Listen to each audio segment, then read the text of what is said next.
रहा है, अचानक उठे और एक तरफ तुर पे।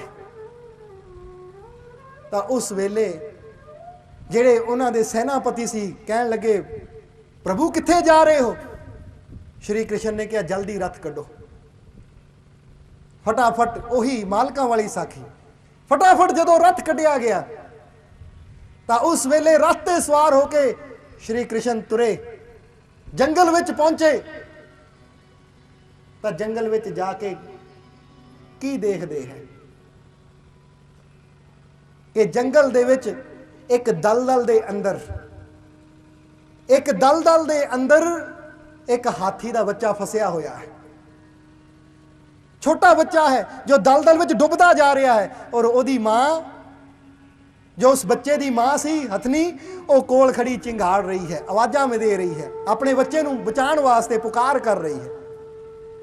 तो उसले श्री कृष्ण ने अपनी कृपा करके मेहर दी नज़र मार के उस हाथी दे बच्चे नूं कहंदे बाहर कढ़िया दलदल चों।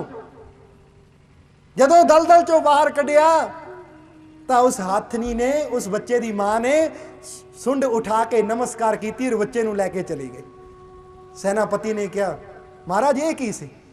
तो उसले श्री कृष्ण कहंदे, ऐसी बैठे सी, हाथी दा बच्चा जदों दलदल च गिरिया तो पहला इसकी मां ने बड़ा बचाने का कोशिश, बचाने का यत्न किया, जिन्ना इस तो यत्न हो सकता सी कोशिश की। पर जदों इसने देखा कि हुण मेरे बस तो गल बाहर है, मैं हुण बचा नहीं सकती, तो उसने इन्हें पुकारिया है, भगवान हुण मैनू बचा लै, ये मेरे बच्चे नू बचा लै, क्योंकि मैं तो जोर ला लिया। क्योंकि जदों तक इंसान अपना जोर ला सकता वो लांदा है, पर जदों अपना वस ना चले तो फिर उन्होंने याद करता है, प्रभु हुण तू ही कृपा कर, हुण मेरे वस की गल नहीं है, मेरे हाथ च नहीं है, हुण तू ही कृपा कर। सो इसने पुकारिया कि ऐ भगवान मैनू बचा, ऐ प्रभु मैनू बचा, मेरे बच्चे नू बचा, क्योंकि ये बचेगा तो मेरा जीवन है, जे यही नहीं तो फिर मेरा जीवन भी की। इसलिए जदों पुकार परमात्मा अगे की तो पुकार साडे तक पहुंची। इसलिए असीं क्या रथ कड्डो, फौरन जाना है। जरा गौर करो, इत्थों भी ये चीज़ अच्छी तरह समझ लो कि प्रेम नाल अगर तुसी प्रभु नू याद करोगे, उन्होंने पुकारोगे, तो तुहाडी पुकार सुन के तुसी जिथे बैठ के भी याद करोगे, आप चल के तुहाडे कोल तुहानू बचाण वास्ते आ जाएगा। ये है प्रेम दी महिमा, ये है प्रेम। जरा प्रेम नाल बुला के देखो, प्रेम नाल पुकार के देखो, जिसने भी प्रेम नाल याद किया है उहदी मदद की खातर वो आप चल के आ जाता है, चाहे किसी रूप च भी आवे। जरा गौर करना कि हुण इसने दुनिया की तरफों सुरती हटा के मैनू पुकारिया है, तो हुण मैं इहदी मदद वास्ते जाना है। इसलिए जरा सारे जीव समझो कि पुकारना है तो उस प्रभु नू पुकारो, प्रेम नाल पुकारो, तुहाडे सारे दुखां नू दूर करने वास्ते आप आ जाएगा, संतां दा बाणा लैके, संतां दा रूप लैके, और तुहाडे जीवन नू, तुहाडी जिंदगी नू आनंदमय बना देगा, आनंद नाल भरपूर कर देगा। इसलिए संत सूरदास की गल सदा याद रखो कि संत सूर के प्रेम की ऊंची महिमा जान, उसने आँखों के बिना देख लिया भगवान। कि जब संत सूरदास जी ने बिना अखां तो ਉਹਦਾ दर्शन कर लिया, तो सानू तो रब ने अखां दित्तियां, सानू भी इन्नी कोशिश करनी चाहिए है कि असीं भी ਉਹਦਾ दर्शन जरूर करिए, ਉਹਦਾ दर्शन करके ये जिंदगी नू, ये जीवन नू जरूर सफल बनाइए।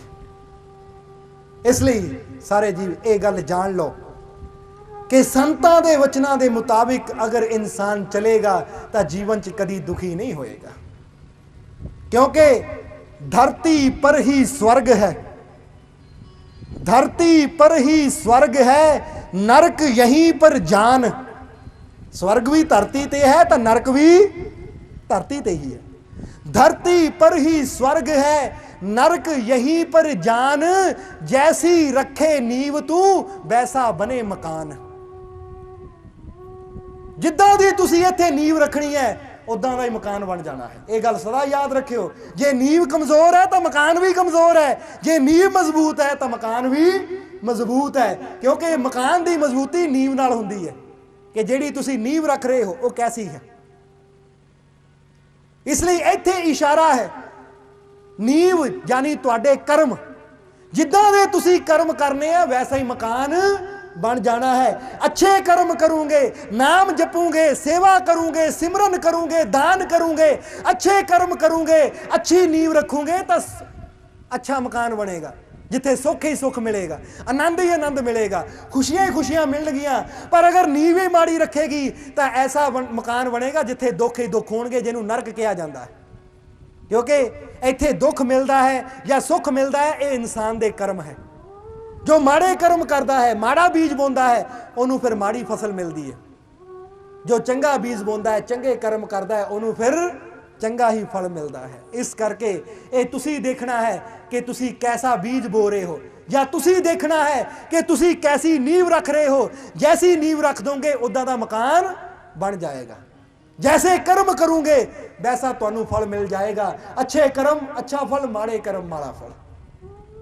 इसलिए ये गल याद रखो कि स्वर्ग जानी सुख, नरक जानी दुख। घर च दुख होवे, कलेश होवे, परेशानियां होण तां बंदा कह दिंदा है घर नहीं है तां नरक है। जरा गौर करो, क्योंकि नरक का मतलब दुख ही दुख और स्वर्ग का मतलब सुख ही सुख, आनंद ही आनंद। इसलिए क्या कि स्वर्ग भी धरती ते है तो नरक भी धरती ते है। अगर तुहाडा जीवन दुखी है तो तुसी नरक च जी रहे हो, अगर तुहाडा जीवन सुखी है तो तुसी स्वर्ग च जी रहे हो।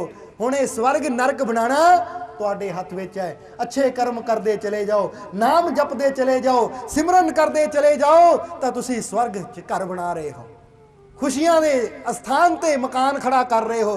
पर अगर नाम नू भुल के, सिमरन नू भुल के, सतसंग नू भुल के, सेवा नू भुल के अगर विषयां विच, विकारां विच, माड़े धंधियां विच फस के अपने जन्म नू गवा दिता तो समझ लो नरक च तुहाडा मकान तैयार हो रहा, जिथे तुहानू दाखिल कर दिता जाएगा। इसलिए धरती पर ही स्वर्ग है, नरक यहीं पर जान, जैसी रखे नींव तू वैसा बने मकान। उदा दा ही मकान बन जाएगा जैसी नींव तुसी जीव रख दोगे। इसलिए असी यही कहांगे अच्छे कर्मां दी नींव रखो ताकि तुहाडा ये जीवन आनंदमय बन सके, तुहाडा ये जीवन खुशियां नाल भर सके, तुहाडे ये जीवन च खुशियां वरस सकन। ऐसी नींव रखो और अपने मन च प्रभु दा ओ सच्चा प्रेम, ओ मुहब्बत इस तरह भर लो जिस तरह तुसी एक जल नू देखदे हो। एक श्लोक अंदर जल बारे दसिया गया है कि मिली राह उनको सदा, मिली राह उनको सदा जिनके मन में चाह, चाह यानी चाहत प्रेम। मिली राह उनको सदा जिनके मन में चाह, जैसे भी हो ढूंढ ले जल बहने की राह। तुसी पानी नू छड्डदे हो, पानी ने अपने आप ही रास्ता लभ लेना है बहन का कि मैं किधर नू वगना है, किधर नू बहना है। जे बेग तेज होवे पानी का तो रास्ते जे बड़ा पहाड़ भी आ जाए तो जल उन्होंने भी तोड़ता चला जाता है। क्योंकि जल जदों बहंदा है तो फिर बड़ियां बड़ियां रुकावटां भी अपने नाल ही बहा के लै जाता है। इसीलिए तो लग पिछे जे बरसात के मौसम च इन्नियां बाढ़ां आईयां, कई दे कई गांव बह गए। बड़ा इंतजाम किया सी, बंद लाए हुए सी, पर जदों जल का वेग आया तो बंद भी टुट गए, गांव भी रुड़ गए। ਇਹਦਾ मतलब की है कि पानी ने जदों वगना है तो उन्हें फिर कोई रोक नहीं सकता, चाहे जिन्नी मर्जी रुकावट खड़ी कर दे, और रुकावट नूं तोड़ के अपनी मंजिल तक पहुंच जाता है। इसी तरह जिन्हां दे अंदर परमात्मा का सच्चा प्रेम हुंदा है, जिन्हां दे अंदर परमात्मा की सच्ची मुहब्बत का तूफान उठता है, फिर दुनिया की कोई भी रुकावट उन्होंने परमात्मा तक पहुंचण तो रोक नहीं सकती। फिर बड़ियां तो बड़ियां रुकावटां नूं भी वो तोड़दा होया उस प्रभु की मंजिल तक पहुंच जाता है।